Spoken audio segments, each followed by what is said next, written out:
Hello everyone. So this is one of the many videos where I summarize an issue of The Economist, actually doing two of these this week. So as always, going to be structured by organizations, think tank section, and security issues, of which in these next two editions we'll only have two per each, and tantalizing tangibles, stuff that's fun.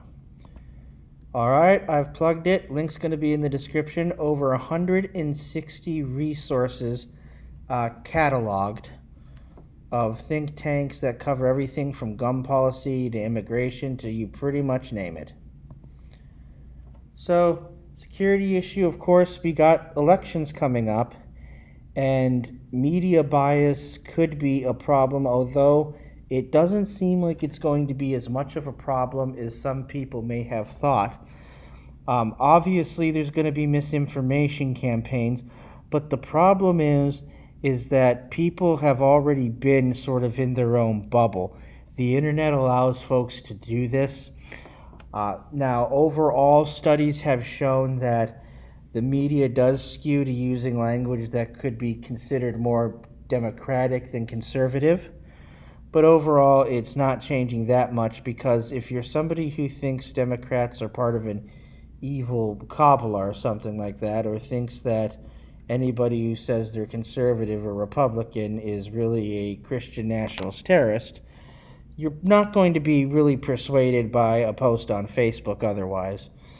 Interestingly enough, I found out that what is new, what was old is new again, and that's narrowcasting.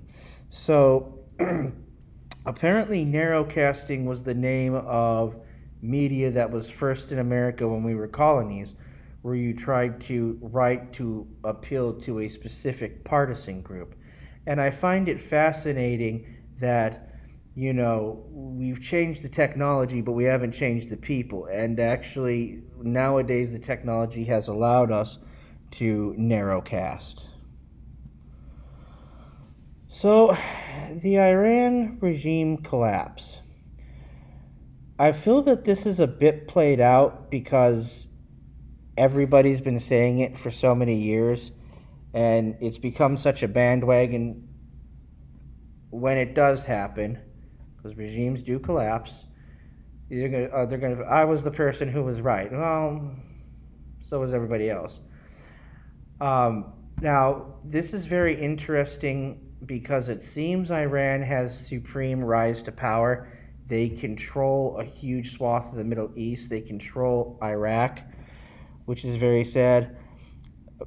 But people say that the regime collapsed because age of the people who brought in the current administration. The Ayatollah's in his 80s.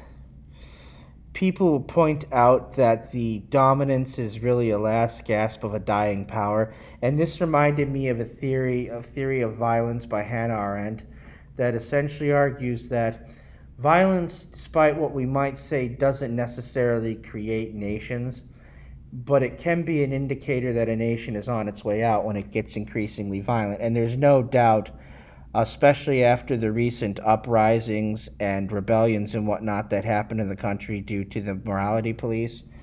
We thought that maybe the Iranian regime was going to make concessions. No, they just clamped down more brutally. That really was not the moment that a lot of people hoped it would be. So, Taylor Swift moves the earth. Well, I think we all knew that one. But no, seriously. So at a stadium in Washington, there's a seismology machine. I probably completely have, it's probably not called a seismology machine, but either way. So what's fun about this is it's sort of an initiative to get the public interested in science. And so it'll record, a seismograph of like a championship football game or something. And when fans were cheering the loudest, jumping up and down. And Taylor Swift got a record high. So, hey, if you're a Swiftie, and I don't have any friends who are, but hey, this is some cool news, and I thought it'd just nice, fun, lighten your day.